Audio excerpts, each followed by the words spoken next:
which is my discussion item. Yes, sir. Okay, I placed a discussion item on the agenda, and it stated discussion, explanation, and answers regarding the purpose, authorization, and occurrence regarding the possible payment of $200,000 to Chief Miguel Exposito. And first of all, I see that the city manager is not with us. Is there a reason for that? The city manager stepped out, sir. You have an emergency, I understand. Is he going to be returning? I don't know the specifics, but you know, there's something that I've mentioned. I think there's a financial issue that should definitely be discussed. And you know, I'm building a good rapport with him. You know, I think we're acting both in good faith. But you know, one of the things that I mentioned during the ratification procedure was with regards to finance and judgment and so forth. And now I don't see him here. I think this is an important issue.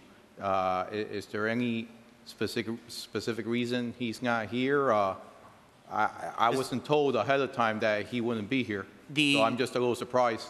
The city manager stepped out due to a family issue that he needed to deal with. Okay. Okay.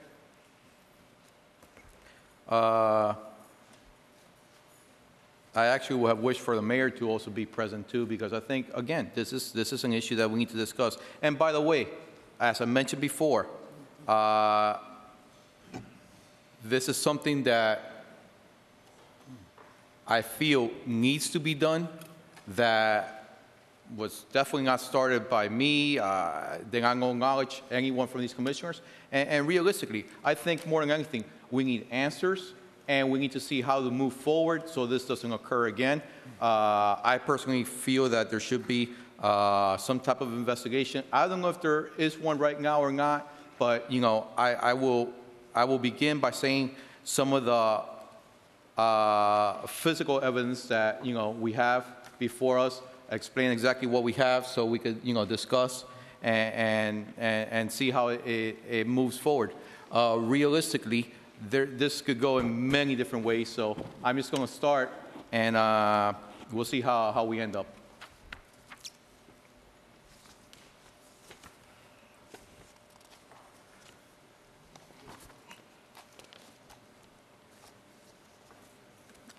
I'm going to start with an email from our former chief financial officer to our finance director, dated Wednesday, January 12th, that states, per city manager, please prepare a check in the amount of $200,000 payable to Miguel Exposito.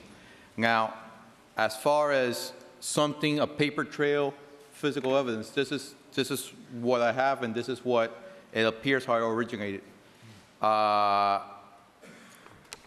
He sends a second email that stipulates this is a settlement type check. In the back, it has a request for direct payment. It is requested, at least the name written is Tony Krapp, city manager. However, it's not signed by Mr. Krapp. It's signed by Larry Springs, our former CFO, as per the city manager. And this is, once again, an email from our former CFO, Larry Springs, to Diana Gomez. So it appears that, at least from a paper trail, he initiated this check to Miguel Exposito.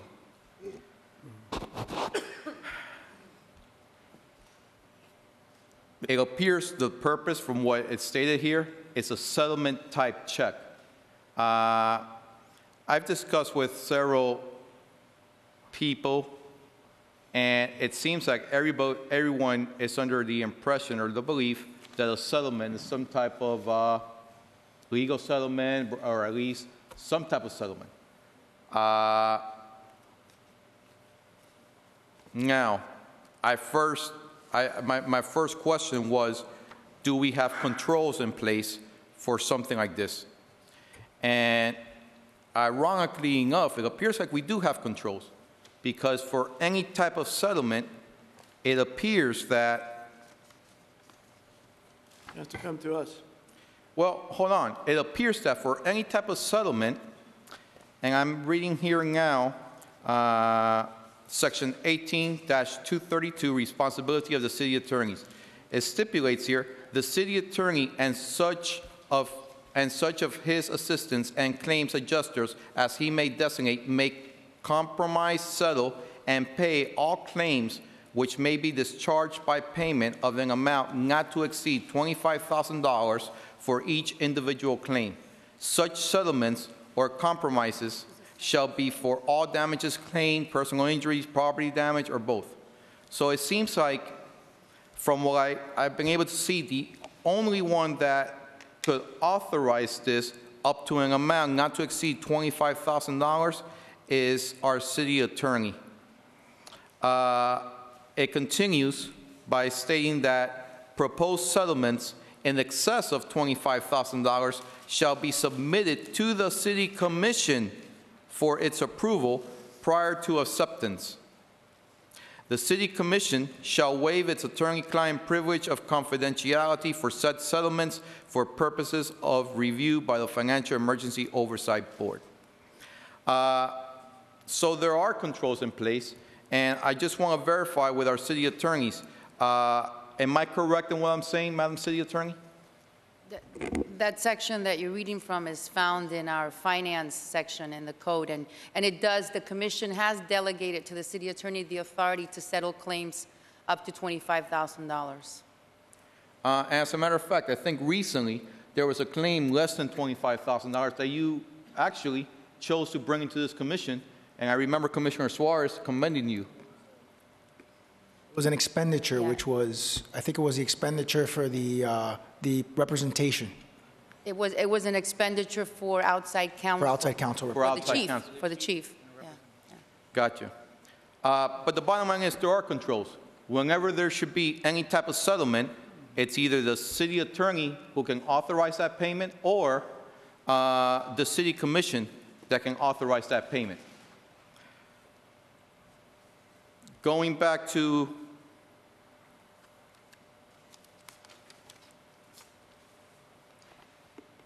what occurred.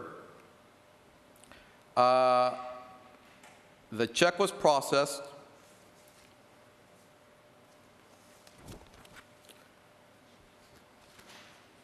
Signed by Diana Gomez, and I can't read the Assistant Director of Finance, but those are electronic signatures. But the bottom line is, the check was processed. And first of all, I'm seeing that there was an overriding controls because the CFO was the one who initiated this check and authorized it, overriding the controls because he does not have that ability. At the same time, and I know it's a little uncomfortable because we have our finance director here, but at the same time, we need to put to light to what occurred, and if there was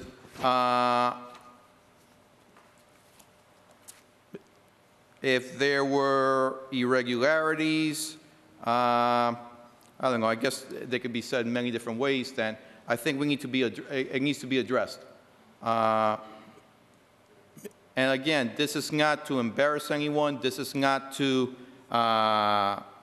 you know, try to point the finger at anybody. This is just seeking the facts in order to prevent this from happening again. Because as we see right now, there was an override of control. In other words, this should not have happened. It should have either been the city attorney, which couldn't have because it was over $25,000. It should have come to City Commission for approval. Now, when that email is written to our finance director, first of all, she's put in a very, very tough situation because her immediate boss is the one who's authorizing this. And like I said, she's put in a very tough situation, but at the same time, we all have to act as professionals. Especially when there was insufficient documentation. In other words, there was no settlement attached.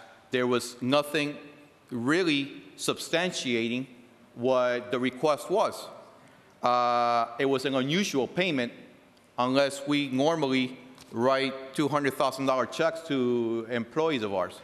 So again, I believe that, there was fault there.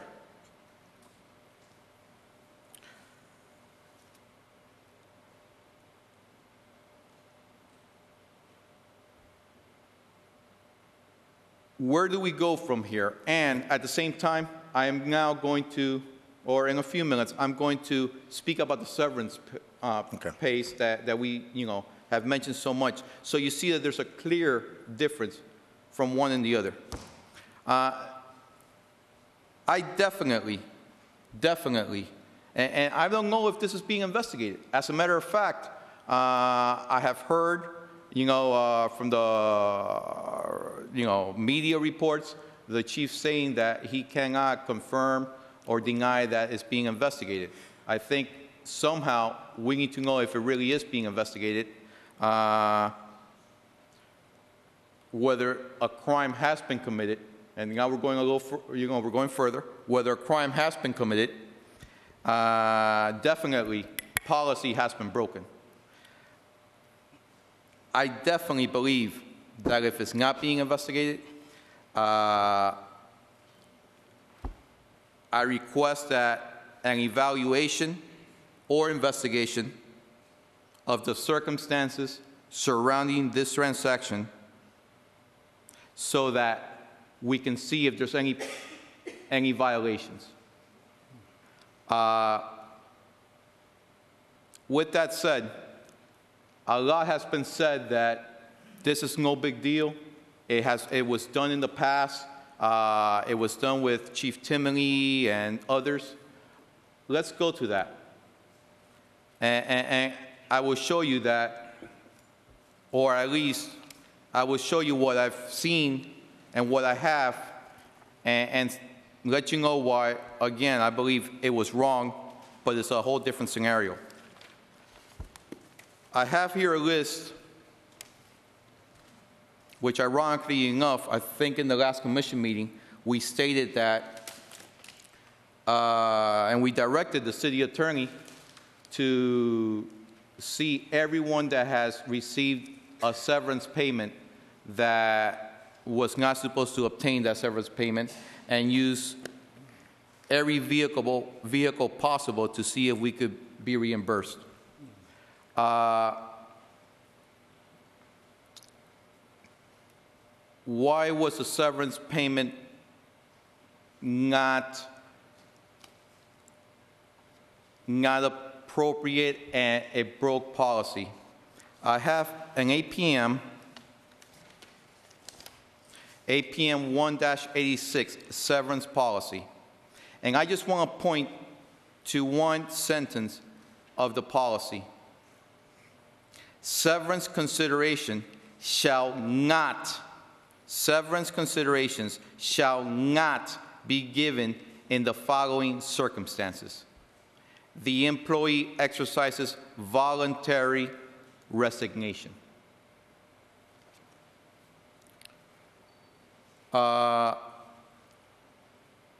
Deputy Police Chief Frank Fernandez, resignation. He received a severance, and I've obtained this from the administrative staff, $64,807, and I'm not going to get into the cents. Director of Code Enforcement, Mariano Molete Mola, resignation once again, $25,073. Hector Milable, Director of Human Resources, resignation once again, $58,163. These amounts that I'm giving are the severance that they received, or at least that was provided to me by staff. David Roseman, Director of NET, resignation once again, $25,307. Robert Ruano, Director of Grants, Sustainable Initiatives, resignation, $27,674 in severance. John Timony, Police Chief, Resignation, $68,021. More recently, Peter Caringas, CIO, $56,080. And Larry Spring, resignation, $61,824. These were all payments that should not have been made because it clearly stipulates severance considerations shall not be given in the following circumstances. Number one, the employee exercises voluntary resignation. It's clear cut. There is no coming to City Commission. It's just clear cut. So all this was improper. I did not know these payments were being done. I don't know if any of the commissioners knew that any of these payments were being done, but we've already seen, and even today, how the administration does things, and realistically, with or without the commissioner's approval. The difference with this and with the $200,000 of the police chief is, number one, all these people separated. And when they separate, yes, they have accrued vacation, they have accrued sick leave, some have drop, and so forth. So yes, they get either a lump sum payment or they get some type of payment. I had no idea that in that payment was also these severance payments that were improper and should have never been given. Coming back to the police chief. The police chief never separated from the city of Miami. And a check was processed.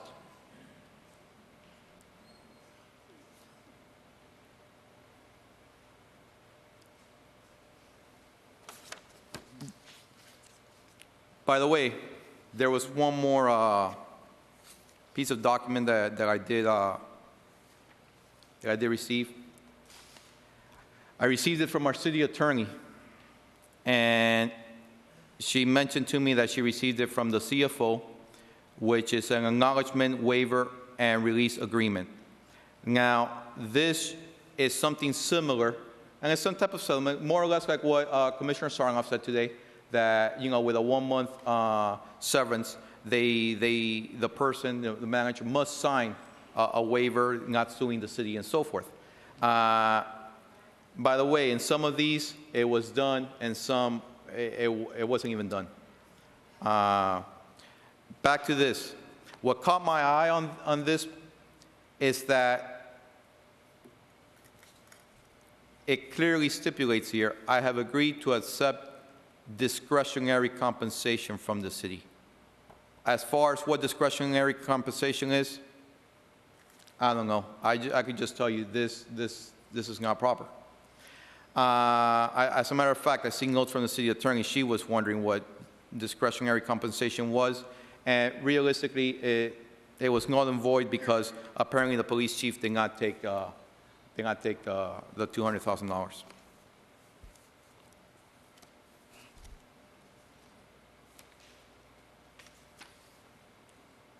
Now, there's one thing that I will admit is speculation on my part, and that's why I definitely do wish that some outside authority thoroughly investigates this, because I just don't see the motive for Larry Springs in authorizing and initiating this check. I mean, I don't see his motive. Why do this? And again, if it's not, and I don't want to make this into a circus, you know, I definitely want to know if it's being investigated or not. I'm not going to ask the police chief to come here. But the bottom line is, I really want to know if it's being investigated or not, and if it's not, I I stand by what I said before. You know, I request an evaluation and/or investigation of the circumstances surrounding this transaction so that the perceived violations can be corrected. Mr. Chair, Yes. I'd like the opportunity to be able to answer the Vice Chair. Before, William, let's Before- listen to the commissions before. before he, Sure. please. Mr. Chair, let me kind of address some things. First of all, I was disturbed. I am disturbed about procedurally what happened. I don't know what happened. I wasn't there. I believe moving forward, we need to put some things in place. I think that's part of the reason for the to codify the APM. I think that's what we're talking about in terms of severability and that kind of thing, so that these kinds of things will not ever occur again in the city of Miami under our watch. However, one part of it I have to respectfully disagree with you, Vice Chairman. As far as an investigation, if the investigators, that's their job, I'm not going to act in the role. That's me. I can't speak for my colleagues, but I will not act in the role of investigator. And I think I know we're at a great disadvantage to discuss this item if some of the primary people who are alleged to be involved are not present. You don't have Mr. Larry Spring here. You don't have Mr. Tony Krapp here. You don't have the police chief here. And when you start dealing with, we know we have some physical evidence, so I'm not disputing that. And that's I won't try to dispute it. I won't try to defend it. Let it fall where it may. But if you want to just go on allegations and hearsay after the fact, I can tell you some things that I've heard after the fact, that perhaps the chief was a willing negotiator in this process. Now, that's what I heard. I don't know that to be true. I heard, don't know if it's true, that his attorney might have been present. So let the investigators, my position is, let the investigators do what they do. I'm not going to play the role of an investigator. I think it's a horrific thing that occurred. It's not good. It was embarrassing for the city.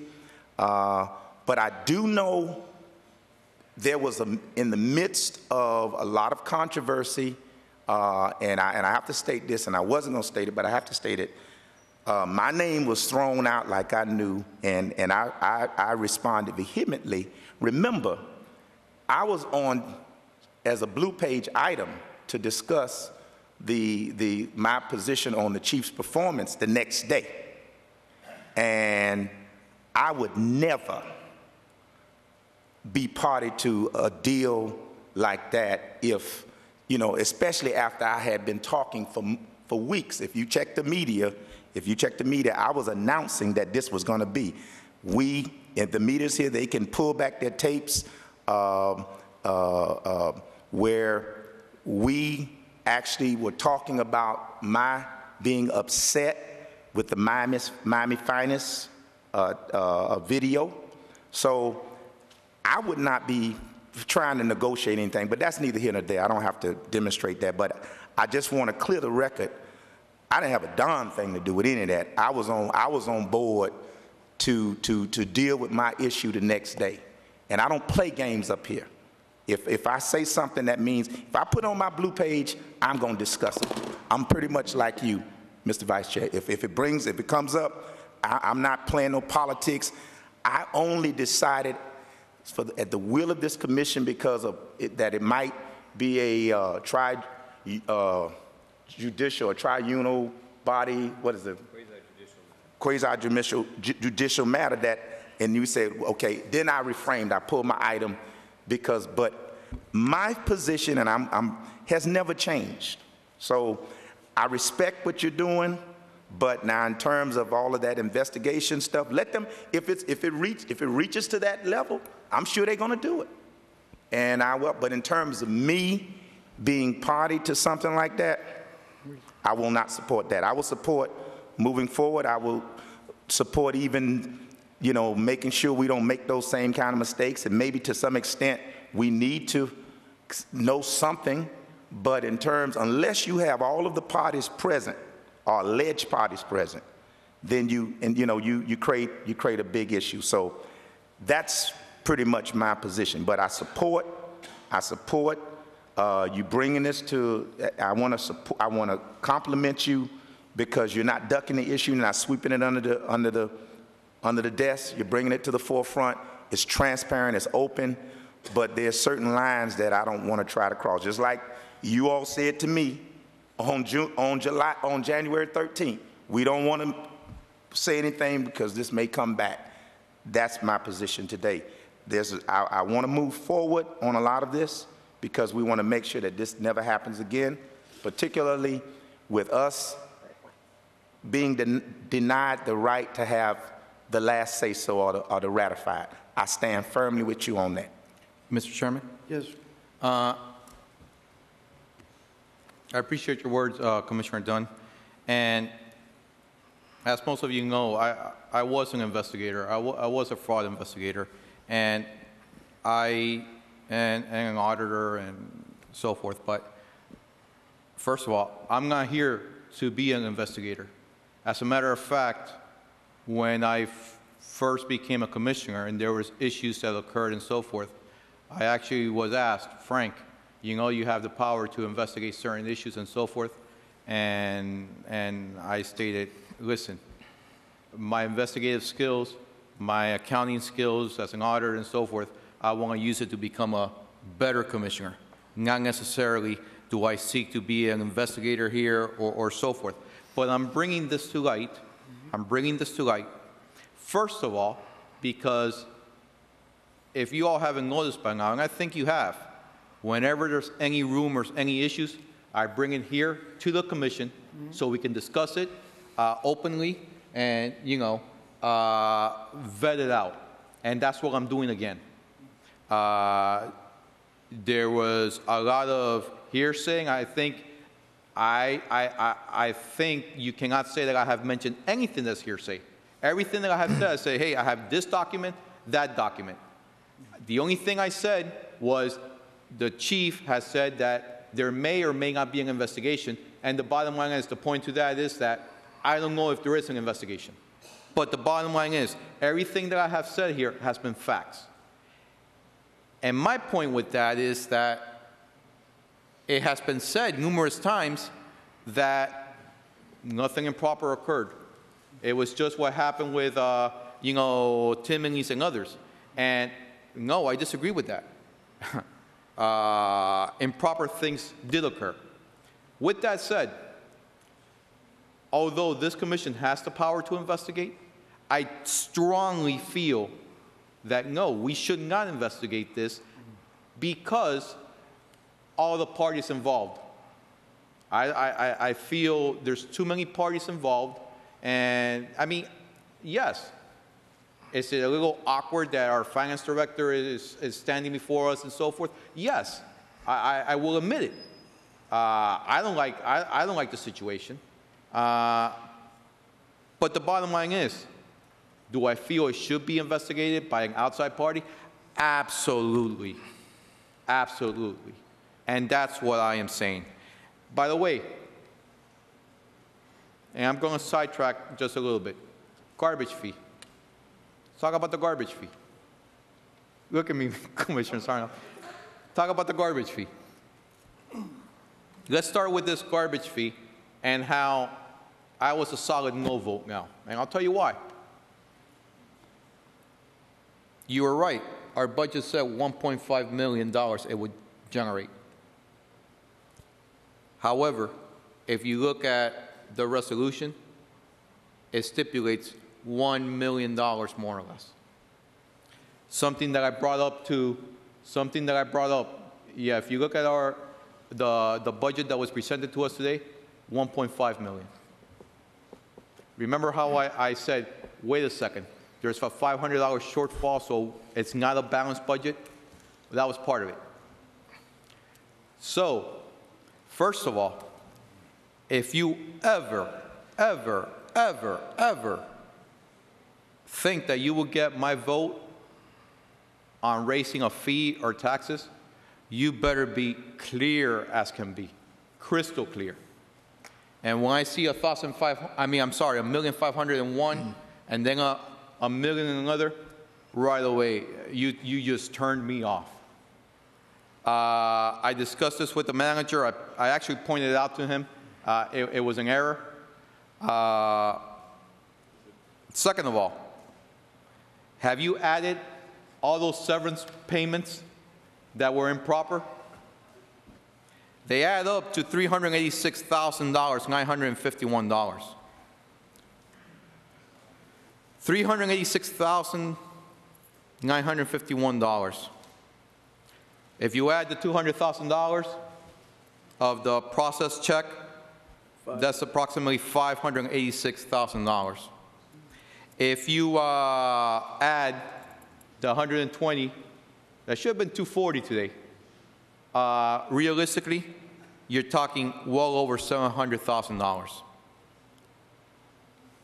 I cannot vote for a fee increase when you're seeing this type of spending. I just can't. We need to make sure that this is not happening before you could gain my support on something like that. Not to mention, yes, the elderly and so forth that we very well know, the people that can't afford it and so forth. So I want to point that out because I think it's extremely important, because I'm sorry, as one of the leaders of this city, I will not be made of joke how we're throwing money around like it's no big deal. Not to mention the morale of our employees that once again are facing furloughs, which the reason why I asked, the equivalent of an 8.5 salary reduction, when the previous year and the year before that, they took a salary reduction. So what I'm saying, and the purpose of this, is to make sure we get as many facts as possible out. We see what controls or how we could remedy this issue. And at the same time, yes, I believe an outside agency should definitely investigate this thoroughly. And they be the ones that determine whether they question someone, whether they subpoena someone, whether, and not us, because the truth of the matter is, you know, we're too involved with one another, and I think it will put us all in an uncomfortable situation. And the truth of the matter is, that is not the job of a commissioner. Commissioner Suarez. Thank you, Mr. Chairman. First of all, I mean, I think we have investigated this matter insofar as we have requested documentation. We have authorities that go beyond just making a public records request. We could subpoena people if we wanted to. But I don't think it's appropriate for us to go beyond that.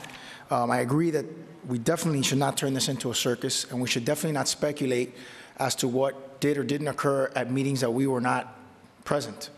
And on either side, because the fact of the matter is that's not appropriate. Secondly, what I don't understand is we don't, and this is kind of frustrating, we don't have a budget category that's severance. We budget $1 million. Or severance, we budgeted $750,000. So how is it possible that we can spend, in money spent, not including monies that were not spent, but in money spent somewhere in the vicinity of $380, almost $400,000, without there being a budget category that says we're going to have, as we have, for example, for settlements, legal settlements. I mean, where did that money come from? What account did that money come from? Commissioner, I've been informed that settlements are paid out of the special NDA account, and that's how we've special pays account. But is that the same account that pays for lawsuit settlements? No. Yes, it is. But it's the same one that pays lawsuit settlements? Yes. NDA, in the NDA, we budgeted last year $2 million for settlements and $10 million for the one-time pay. The problem with that, which is the only reason why, although I agree with you 100% about our reserves, the truth of the matter is I worry because, as I said, whenever, point blank, government cannot hold money. Whenever we put money in an account, everyone's always trying to find a way to rate it. So your answer is, in the NDA, we budgeted last year $2 million for settlements and $10 million for one-time One pays. time fee. Yeah. Commissioner. The reason why I'm mentioning it is because when we were looking at our ordinance, which we're supposed to dovetail into this discussion, we were worried that the ordinance was not all-encompassing because it only used the word severance. So what I'm saying is that it should be expanded to use words like settlement, administrative leave, anything that could be considered a money given upon departure, you know? So that we can make this, get something positive come out of this whole ordeal. You know, some positive control, a positive development where a law is enacted that prevents these kinds of payments from being made. Because the fact of the matter is, I agree with the point that you made, which is that we cut our employees' salaries tremendously last year. I don't know what we're going to do this year. We got a taste for what it may be.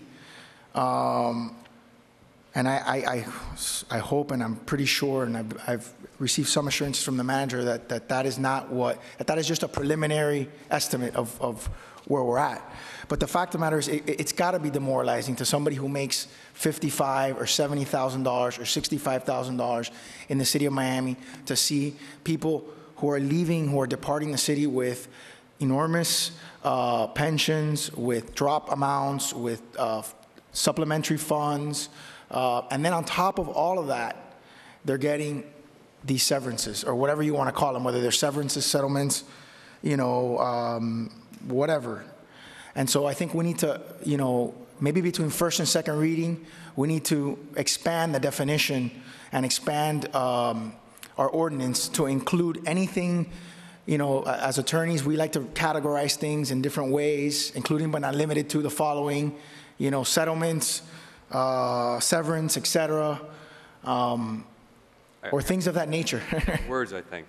What's that? You stimulated me, you got me going, so I think I got the words. Don't worry, it wasn't like that. He's working on it. He's working So on I'm it. saying, Go ahead. if the severance, comma, administrative leave, or any other payment which purpose is to receive compensation for work not yet performed. I think you could put settlement in there too. Okay, settlement. Now, although I You agree don't like with the you, word settlement because you think it's being misused in the other context? now, one thing I do want to point out, although I agree and I think it's a positive move that we codify this, the truth of the matter is the controls were there. I mean, there's an APM that clearly stipulates severance considerations shall not be given in the following circumstances. The employee exercises voluntary resignation. So the controls were there, we're codifying it. So I'm, you know, and again, listen, this is so you see that it's not a dog and pony show, and I'm not just trying to do a political move and so forth. Because it'll be great to say, hey, listen, we're doing this, and this is going to solve the problem in the whole 9 yards. You know, I'm looking at a little bit further than that, and I'm concerned that this may not be enough. And we need to see what is enough, because the truth of the matter is, the controls were there already. You understand what I'm saying? Now we're codifying it, which makes it better, but But let me just, it's clear that the policy was violated. I think that is clear. Yes. I think the problem is that we are realizing that the policy was not a sufficient control, that it needs to be codified, because a policy can be departed from by a city manager verbally. He gets up in the morning and decides. He's the one that implemented the policy. He's the one that creates the policy. That's why we're making it into an ordinance, because we're saying we want to take away the discretion from a manager who may get up one day and say, you know what, today I don't feel like following the policy. So the policy was clearly violated. That is not a sufficient control, because it's clearly not enough to stop the action or to mandate that that person has to act in accordance with a certain requirement. Or it was an override of controls that were already there. And by the way, A little semantical. and by the way, two separate issues. One was an override of controls with regards to the severance, because everyone that I mentioned resigned and they weren't entitled to severance. Right. The second was with regards to the police chief that never resigned, and actually a check was authorized and processed, which should have never been authorized, because as we saw, the only two people that can authorize a settlement is the city attorney up to $25,000 and the city commission. So once again, the policy is there. It was an override of controls. Okay, quick question, Mr. Chairman. When he says process, does he mean issued or does he mean process? Because that's what I'm a little confused. Well, okay. Huh?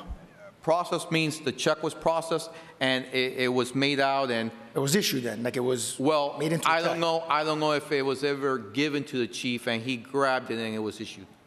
You understand what I'm saying? But the check was It actually was made. Yes.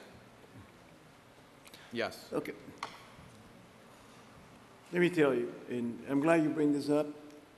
And the reason being, when I heard about this, I asked for the documentation, which I have here immediately. I also talked to the city attorney, and I'm a great believer in procedures and everywhere. The problem is, we do have a procedures, like we do enforcements, and sometimes we don't comply with those procedures, and we don't comply with enforcement. We have enough regulation, enough rules to govern. The problem is, there's been a lack of enforcement. I think the message that we have to send in here is the message, and I'm glad you bring it up, because it's very important. Once this came up, there was all kinds of innuendos. Exactly. The things that happen, all that, and we're going to be clear what's taking place here in the city of Miami. That's why I ask people, if they have a chance, watch the meetings, because it's a lot easier. If you watch the meeting, you see what's going on. Procedures were violated, that's for sure. We have to make sure it doesn't happen again, and that's why when we started talking about this motion and this ordinance, I said, it's got to have commissioner's approval. Everything, because we are responsible. Anything that happens in here, we're the one to get blamed for it. So I want to make sure that if something happens, that I voted for it. And I looked at it and I studied it. So I'm glad you brought it up, because I think it needs to be cleared up. I think it's very important. Ready for the ordinance? Yeah, I've made some changes to it. I'd like to make maybe a brief comment. One thing I've learned being up here all these years, and that is that in our form of government, we don't invest, maybe unlike the county, any one person with power. The idea behind it is that we're not a very trusting society, and maybe we have not earned the trust. And that's why we require ordinarily 3 commissioners, sometimes 4, and sometimes 5 for certain actions to take certain duties on. And the reason behind that is you don't invest in one man or in one administrator power to really harm the electorate in terms of dollars and cents. And I actually believe, as the vice chair does, the policy and procedures were in place. And today, we're taking a further step by making it a violation of an ordinance. Okay. There's, you know, it's Commissioner Suarez, I know you probably have heard this. There's no law I can write to keep a dishonest man from stealing from me. There's no lock, Commissioner Carollo, that I can lock, that I can create, that a thief can't get through. And that's the part of the electorate. You have to elect people that you trust, and you have to invest your time and ability in making sure you make the right choices. And that's why the City of Miami acts as a commission, because We simply don't have that trust yet. We simply haven't grown as a society. And we, as the vice chair has said before, have to act as a commission. And it's really interesting to see us act as a commission versus a commissioner. And we have pretty much done it.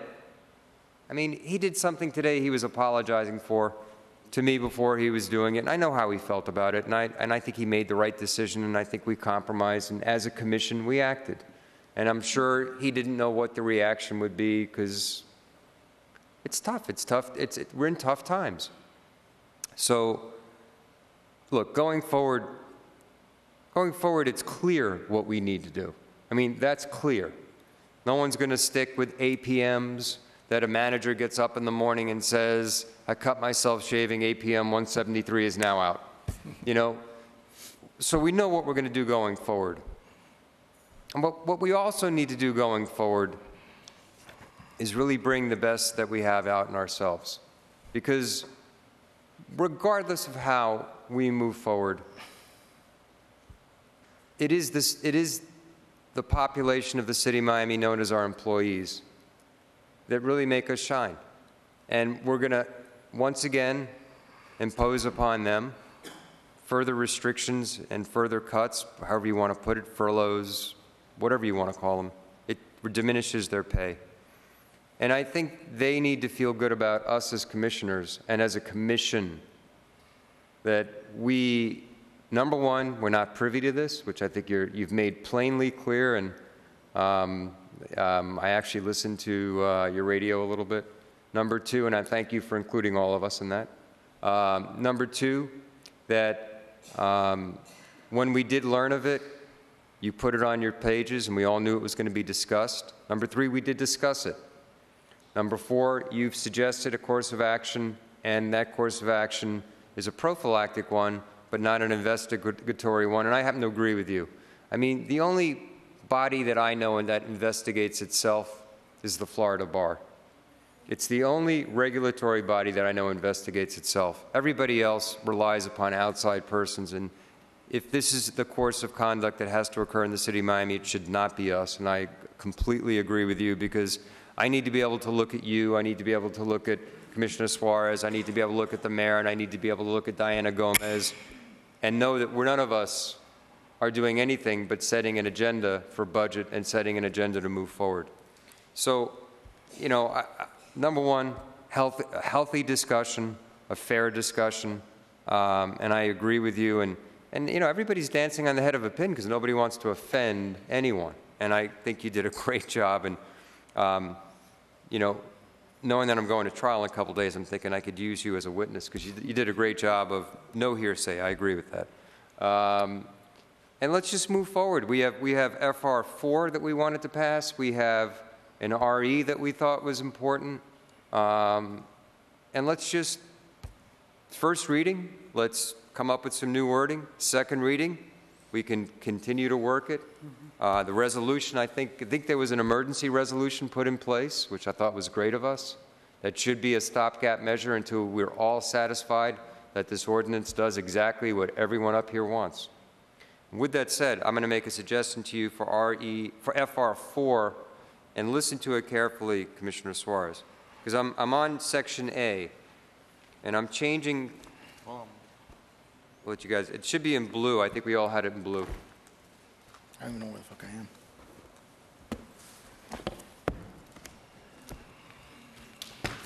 Yeah.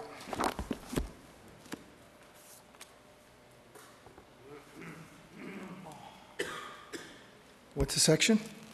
We're on 2-89 subsection A. And I'm not going to read the first line because it stays the same. And we move on to the second line where it says the city attorney grants severance considerations if the severance, settlement, or administrative leave, including any other payment which purpose is to receive compensation for work not yet performed, represents the settlement of an employee dispute, and goes on like that. Now, you may need to massage this, Madam City Attorney, with a little better grammar, but I think Commissioner Suarez found two circumstances that my fear is a lawyer is going to create a different name for severance. And we'll never settle everything, but I think when you get the catch-all, which is any other payment which purpose is to receive compensation for work not yet performed. And that's the essence of what severance is. You're giving somebody compensation for work that he'll never perform. Right. And it's also on first reading, so. Yeah. It's also on first reading, so we could always come back and. And you may Right. not be satisfied. You might say 6 weeks is too much. Yeah, Right. So just keep in mind it's first reading. So I'll make a motion to approve FR4. And I will as second it. amended. It's been moved Of and 30. second, it's amended. Yeah, I think that language tracks the language in the state statute as well. It does. I think it Yeah. First reading, public hearing. Anyone would like to address FR1, FR2, I mean, FR4. FR4.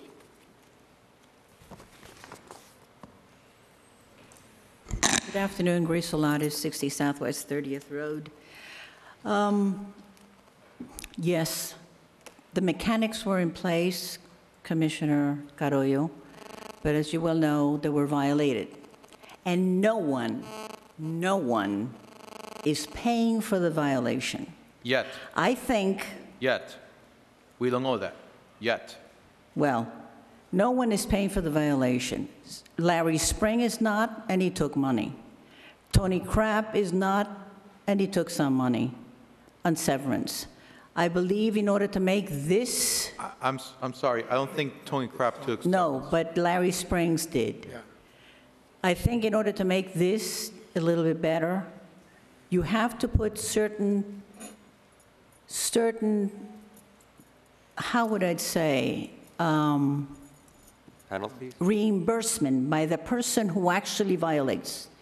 If it's Diana Gomez who issues a check without seeing in front of her an order from this commission, she should pay for whatever she issues. If it's Larry Spring, if it's the manager, whoever it is, because it's my money.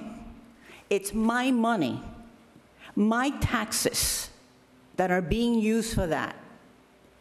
So I request that you make this a little bit stronger so that in the event anyone issues a check and they do not have an order from this commission in front of them authorizing that check, that person is going to have to pay whatever that check is for the amount that it is. Thank you, Thank you. Commissioners. Mr. Chairman, if I may. And again, it's on first reading.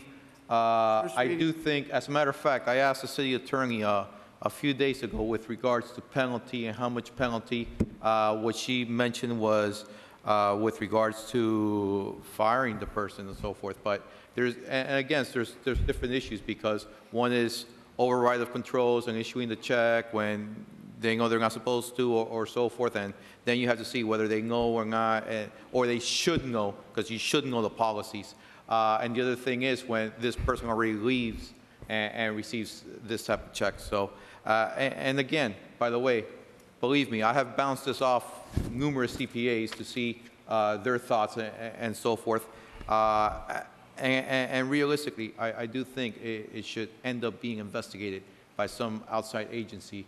And I really believe it will end up being investigated by some outside agency if it isn't already. Yes, sir. Sir. Miguel Gabela, 1701 Northwest South River Drive, Miami, Florida, 33125. Some of you know me and some of you don't.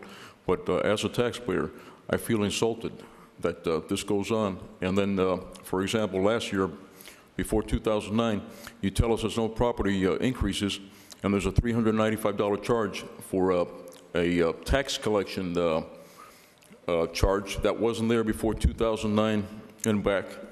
And the letter came saying that you were collecting that tax for to make up $23 million to buy equipment for solid waste.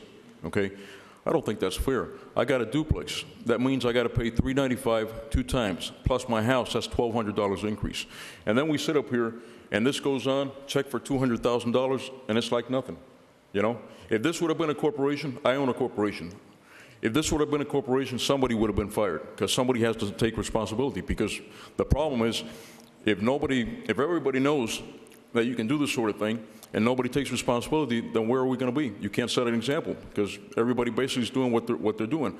And you know, with all due respect to the mayor and to you all commissioners, you've been here for 2 years. It should be your job to know what's going on in every department, you know, because that's what we elected you to do, you know, to watch our money, you know. And I'll make it brief, but I feel that this needs to be gotten to the bottom of, you know, and give us an explanation, not just going away and have a little, you know, talk over here. Oh, well, we know what's happened already, and it's clear what's happened, you know. But we need resolution, and then you can have you as a board can have my trust. Right now, you don't have my trust because I feel this is going on and nobody's in charge of the ship, you know. And I didn't come here to make a, you know, I care about the neighborhood. Well, Mr. Gore knows me and I know him.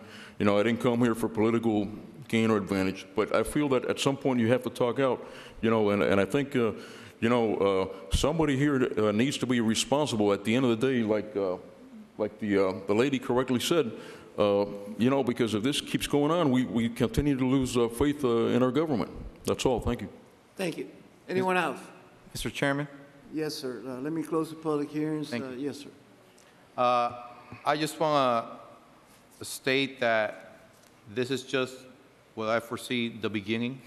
I brought it to this commission so we could discuss it, see where we want to head, see the facts that we have before us. Again, this was all just physical evidence that we had. I did not do any inquiries of anybody, nor because I think that would have crossed the line in actually beginning an investigation and so forth. And like I said, I never envisioned me acting as an investigator here. I am a commissioner, and I think that should be a third party outside of the city. However, I have a strong feeling this is not going to go away. I have a strong feeling this will be investigated. Mr. Chairman, if I may, please. Thank you. I just want to thank the two members of the community that came to express their feelings on this issue, because we've talked today about a lot of things having to do with cost-cutting measures and about how that's going to affect the morale of our employees and you know, how employees are going to feel who are making, you know, less money about these type of payments. But I don't think today we've mentioned the fact that our residents, who are the taxpayers of this community, are the ones that are paying for this.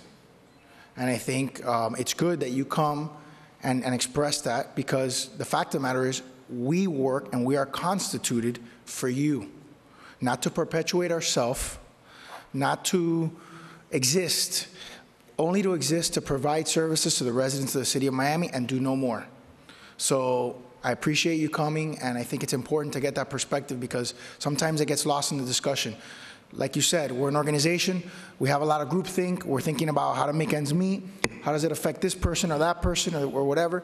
And sometimes we lose sight of the fact that we represent the citizens of the city of Miami. Actually, Commissioner Gort mentioned earlier today the median income when he was talking about the garbage fee. The median income. And I was looking at our bond rating the other day where it said that we have twice the level of poverty, the national level of poverty in the city of Miami. So, you know, this is our tax base. It's a $30, you know, billion tax base, but that's our tax base. Mr. Chair? Oh, before. Yes, ma'am. Let me echo the sentiments of all the commissioners, but particularly Commissioner Suarez, and that is basically what I try to do when you see me bring something to this commission. It is based on what I'm hearing in the community. And one of the things, and I want to state this for the record, is that when you have outsiders who don't really know the community, who don't live in the community, trying to claim that they know the community, and I'm in it every day, I live there in the community, I've lived there for over 40, 45 years in this community, then I understand the pain. So that's why I can relate to what's being said, and everything that I've tried to do as related to whether it was an issue in policing, whether it was an issue with trying to be more efficient, it was based on what I'm getting in the community. And when I see that sometimes being misrepresented by anyone in leadership because they can get one or two people out of the community because perhaps they got some kind of deal on the side, I don't know. But that's when I really get infuriated, because I have to respond and I have to answer to the people who elected me in that district. And I just want to state for the record, as you can see, I feel the pain, but it goes both ways. District 5 is just as important as any, and this commission has demonstrated that for the most part as any other district in the city of Miami. As a matter of fact, you're talking about the median income. Whenever it's like that in the other districts as a whole, we're under 25,000. Over town, there was a report just given the other day, Anglos somewhere 8% unemployment, Hispanics 11%, and African American South Florida 16+% unemployment. So you think that's not tough to deal with? That type of, and it's the highest in the country right now, the unemployment in South Florida, so among blacks. So I feel it, I agree with you, you are the taxpayers, we respect that, and that's why I said I appreciate what you've done and what you've been doing, Vice Chair, in terms of bringing these issues to the forefront. But I am the elected commissioner for District 5. No director, nobody else, until they become that commissioner, will speak for District 5. Until the electorate decides otherwise, or the courts or whoever decide otherwise, I will be the voice, I will be the representative for District 5. And that's what I want to put on the record, because this kind of thing, and that's what pushed me. When I had those issues coming every week, every month coming up, it brought me, and that's why I brought these kind of things that were offensive and disrespectful to my district. That's what that was about. It was nothing personal, and it never will be nothing personal. I can move beyond that. But I do want to make one slight correction. I think you said 395, last year was 380, so that I think that was brought up today. Now, I'm not in the debate. I just wanted to say. All I'm saying is this, okay? Apparently, the way I calculate what happened, and I have a business background, I'm pretty good with numbers, is that the millage might have been lowered, okay? But there might have been money left, like you said, that, when there's money left over, give it back to the well, residents. That's what I said.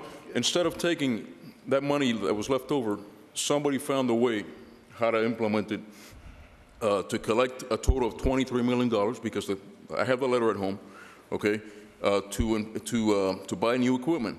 And my question is, we're in the middle of a recession here. I don't know if anybody's noticed, it could have been better spent, okay, than that. And if you're going to, in my opinion, and this is my opinion, as a taxpayer, okay, I do not appreciate the $395 because it's 3 times for me. And I cannot pass it on to my tenant because everybody is strapped to the hilt. You understand? And then you make it impossible. And if you don't have good use for the money, give it back to the taxpayer. That's all I'm saying. And I agree, and I respect and and the check with the $200,000, look, I wasn't there like you guys, I don't know, but all I'm saying is it's my tax money. Whatever I contribute, my half cent and her half cent and so forth. Understood. This is not right. You know what I mean? It's not right that you just brush it off and it happens. Oh, wait a minute, we'll put a little slap on your wrist and then it goes away, because it's not correct. That's all I'm saying. And by the way, I didn't speak about, I know your district, but I didn't mean any, I didn't go into details of any district. What I mean as a whole. No, I understand, but I wasn't really, your part, I was just making a point that my colleague made when he talked about the residents, how we need to respect the residents. And so I saw that as an opportunity to again bring up why I'm elected by the residents of District 5. So things that may be different in all of the other districts, because we are somewhat different in some social economic terms. But when you own Okay. a business, Okay. this sort of thing up here cannot happen. We're in Okay? agreement. This sort of thing doesn't happen because somebody will be responsible at the end of the day. And that's my point. And I leave it. And I leave We're there. We agree. So I just wanted to say that. I'm just agreeing with what you said, Commissioner Suarez, and I respect all of the residents of the entire city of Miami, but as you know, when it's politics is local, when it's really close to home and you hear the people screaming in your ear, and what I was saying, not particularly you, sir, but when other folk try to misrepresent that they got all this support in my district, and I know I'm getting the phone calls, hundreds of calls, letters every day, that's what angers me. Don't play games in here. Yes, ma'am, you want to? Mr. Chairman, I just want to clarify a couple of facts that were asked. We were discussing outside agency involvement under the authority of the chief. He has the ability to request an investigation if he feels a crime occurred and involve any outside agencies to do so. Discussing the facts, I think that one of the issues that were brought up by the commissioner is that because we don't have all the parties involved, we're unable to determine what occurred and what didn't occur. I wanted to give the opportunity for Diana, who wanted to clarify some things to the commissioners, if you allow that. Yes, ma'am. Diana Gomez, Finance Director. The payment in question was requested by the city manager through the CFO. The city manager was not available that day in the city building in order to sign off on the documentation. However, the CFO, when he came to speak with me, was speaking with the city manager, and I was privy to that conversation. So it was very clear that the city manager knew what was happening and that the check was going to be issued. Additionally, I was told by the CFO that they had already spoken with the city attorney's office and a representative of HR, and was told that that the city manager did have the authority, since this was a severance-type settlement, to execute this payment without further commission action. The idea was that they were going to negotiate that evening and wanted the check issued in order to be able to take the settlement and show good faith to the chief that they were in fact going to negotiate his departure, is what I was told. The settlement agreement would have been signed that evening and then executed by the city manager that evening had the negotiations been successful. This is the information that I have. I was not privy to the negotiations nor some of the other meetings, but this is the information that was portrayed to me, is what gave me the comfort to issue the check on the city manager's authority. Mr. Chairman, Yes. two things, two separate. And the first thing, the city manager, assistant city manager, deputy city manager, I'm not sure your title right now, Mr. Cabrera, mentioned was with regards to the police chief being allowed to request for an investigation. So I see Major Alvarez, if it's okay with my colleagues, and I don't want to turn this into a circus, I would like to, at the very least, know if there's an ongoing investigation or not. That's number one.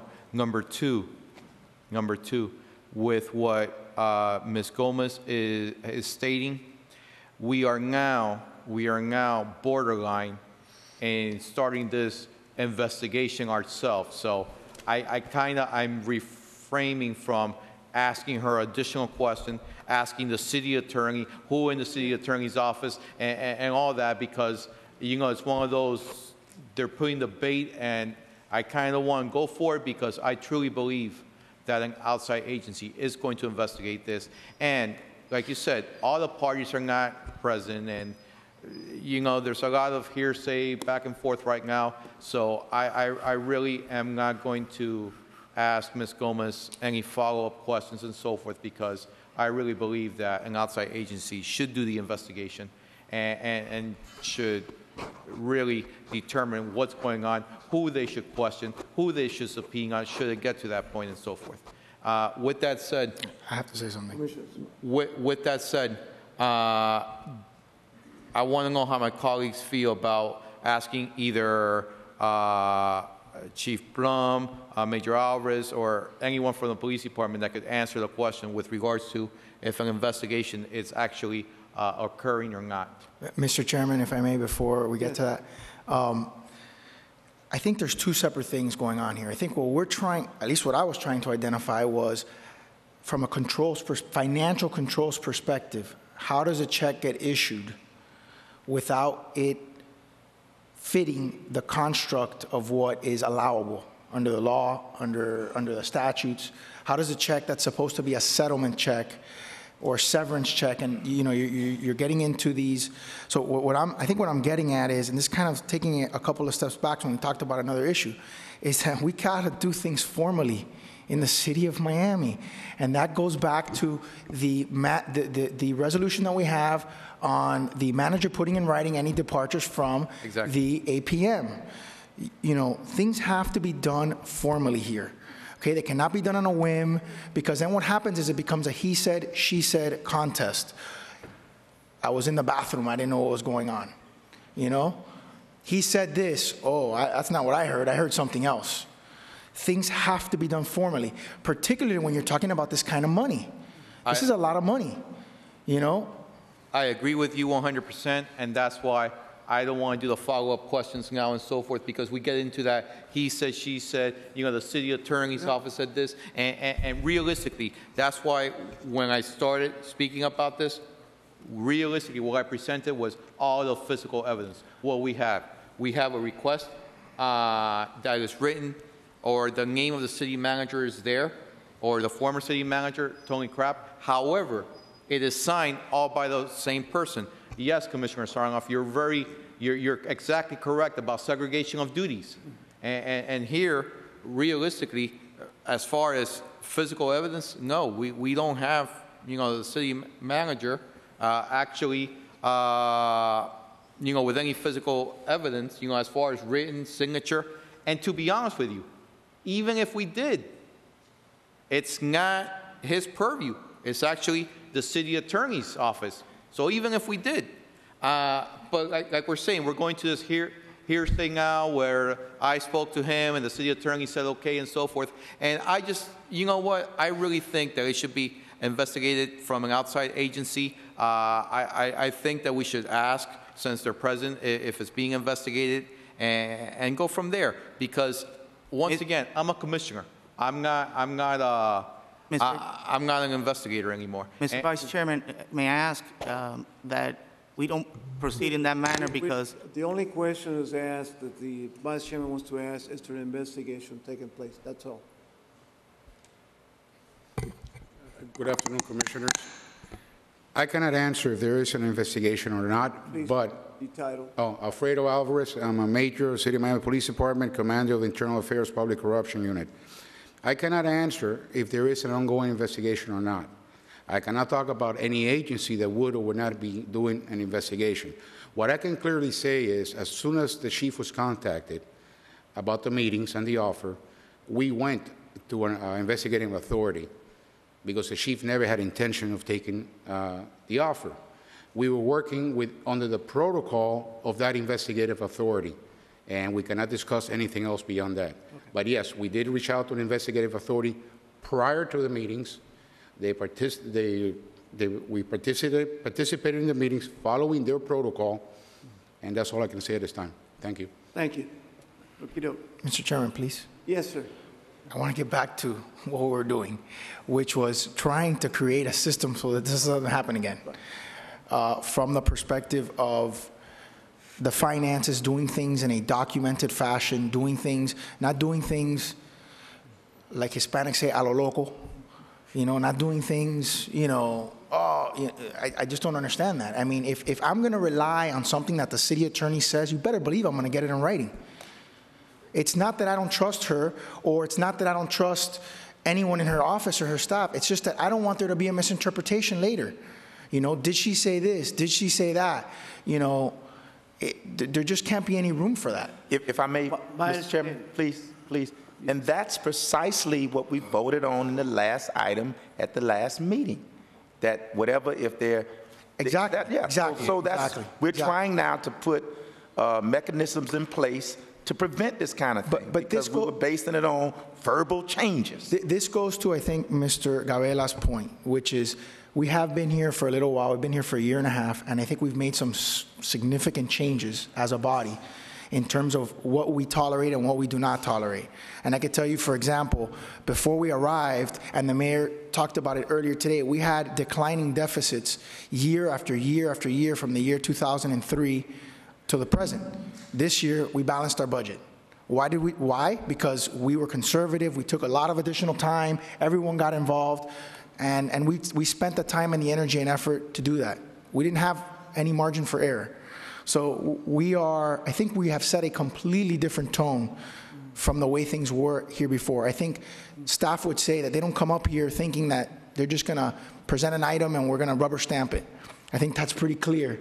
And it's an ongoing process because it's a cultural change and something that has been a practice that has been engaged in for several years or for a decade is not, unfortunately, changed overnight. And as you said, it's hard to discover something that you don't know is happening. How do you discover something that you don't know is happening? You have to make public records requests about things that you don't know are happening. I mean, there's no way to discover it until someone, tells someone who tells someone who tells someone, and it gets out to the public. And so what we're doing is we are immediately addressing it. No, I don't want to get into a back and forth because this is taking forever. I just wanted to say that because I wanted to address a very legitimate point that you made about what are we doing as a body that's different than before. Okay, we have a motion, that we made the motion? Or? Yes. I did. Seconded. And it's a second. Yes. And Yes, first reading. public hearing is closed, and I do believe that on the second reading, this should be penalty. So that way, people will know this, they have to follow the procedures. If they don't follow the procedure, they're going to have a problem. And that's the only way they'll make sure they'll follow the procedure. Yes, ma'am. So we're going to be now adopting this on first reading. Right. And I'll read the title, but before I do, I just want to make sure that I recap what I've heard the discussion here to be. We're going to prepare this ordinance pretty much in the way that I had suggested it. We're going to incorporate a definition as expressed by Commissioner Sarnoff and tracking the state statute, which is basically what he was doing, but we'll just make sure that it's very tight so that it includes any description of a payment that could be considered a severance.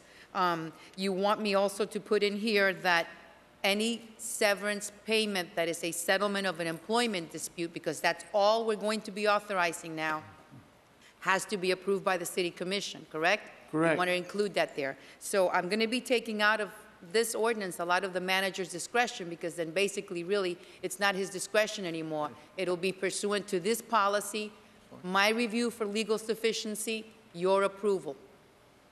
And I guess the only other thing that I will do also then is to make sure that the use of administrative leave would be in lieu of the severance. So if there was going to be a recommendation by the manager of a severance payment, the employee doesn't have to take the lump sum if the employee wants to be carried on administrative leave. That's the purpose of administrative leave. It means that administrative leave should be part of this ordinance. it is. Okay. It will be, but it will be in lieu of the lump sum severance payment. Okay. So it's not going to be in addition to. Right. Correct? That's what I'm hearing, correct? That's correct. Okay, all right. And then I just want to, before I read the title, I just want to clarify, because I know the commissioner was also concerned about the expert consultants and whether or not there could be, by way of a contract with an expert consultant, a payment of extra compensation, severance. I'd like you to see if you could work that into this, Right. because Well, the truth of the matter is that if we are careful about how we pay expert consultants, they would never be entitled to that, because in your ordinance, they can only be paid on a per diem basis. Right. So we have to make sure, this is just a function of making sure that when consultants are paid, they're paid pursuant to the ordinance on a per diem basis, which means they get paid only if they actually produced work that day. So whether they bill it on a monthly basis or whatever, there should be a statement of a bill showing a per diem amount attached to a day's worth of work. I think what you're saying is that every expert consultant contract entered into by the City of Miami is uniform, and uniformly so, it is severable at any time by the manager's will. And there is then no subjectivity or no wriggle room for any theory of future payments. Because the ordinance says that it cannot exceed $125,000 in any 1 year and shall be payable on a per diem basis. But okay. I mean, we can, if you want to, we can. Here's my issue, and I'm going to give you the example. You tell me whether it fits it. He's not here, so let's talk about him. Johnny Martinez turns around, hires himself his own CPA, gives him a contract for up to $125,000. I don't have to come in front of this commission. And he gets advice from him for 35 days, and he goes, wow, is this a bonehead? I don't like this guy. And somewhere in that contract, there's a provision that says, if I'm terminated for any reason, I get the rest of my contractual term. You're saying that could never happen in the City of Miami? Well, what I will do is I will look at our formed expert consultant contract, and I will make sure, and if this is something that concerns the commission, and with everything that's happening, you probably should be concerned about everything, let's bring back an amendment to your procurement code where the expert consultant agreements are addressed that will make sure that it's codified, that there will be no circumstances under which an expert consultant will be paid any money for early termination or for work not rendered, for services not rendered. We'll do that. They're not employees, so they're not entitled to it. And by the way, It's by contract. But she's saying she's going to amend the procurement code, and it's like Commissioner Suarez says, just because you don't call it severance doesn't mean it's not going to be called a future payment. Right. and by the way, in your scenario, if that occurs, I guess that CPA really isn't a bonehead. Will you read the ordinance? An ordinance of the Miami City Commission amending Chapter 2, Article 3, Division 2 of the Code of the City of Miami, Florida, as amended entitled Administration Officer, City Manager, more particularly by creating a new section establishing conditions under which severance pay or leave may be granted to unclassified service personnel appointed by the city manager to positions holding executive status, containing a severability clause and providing for an immediate effective date. Your roll call on FR4, Commissioner Dunn, Yes. Commissioner Suarez, Yes. Vice Chair Carroyo, Yes. Commissioner Sarnoff, Yes. Chair Gort. Yes. The ordinance passes on first reading 5-0 as amended. By the way, Commissioner Suarez, you brought a good point because I think it's important people know that most of us have been here only a year and a half. We have inherited a lot of things that we are changes, and we improve it a lot. Thank you. Next is the internal audit. Should we take up, there was a resolution. Do we need to do the resolution as well? Remember there was a resolution that was patterned off of this? Do we still need to do that? The resolution is really directing your manager that if the manager deviates from a published administrative policy, the deviation has to be clearly expressed in writing. And the commission, does the commission get notice of the change? Well, then I guess we can add to it that with notice to the commission. So that takes away any verbal deviations from APMs. Right. And this creates your documentary trail, if you will. And that gets away with, I never said that in the bathroom. Yes, you did. No, you didn't. Yeah, no, Okay, is there? you know, Didn't take the bait, though. Excuse me, Chair? Then we are currently discussing RE16, correct? And you're asking for a motion on RE16? Correct. Okay, just for clarification, thank you. RE16, and you know what? Let me verify just to make sure, but It is RE6. It is It RE16. is RE16. I had written a note, Yes, read this yes. with FR4. yes. So I'm going to make a motion to approve RE16 Second, Moved by Commissioner as amended. Sarnoff, second by Vice Chairman Carollo. as amended. As amended. It's been moved in seconds. Any further discussion? Being none, all in favor state by saying aye. aye. Mr. Chairman, Yes, sir. 5-minute recess? 5 minutes, really? Yeah, more like 10 minutes, but yeah, 5-10 minutes. It'll be, I told you I bought my dinner. I'll be in the restroom. What he say?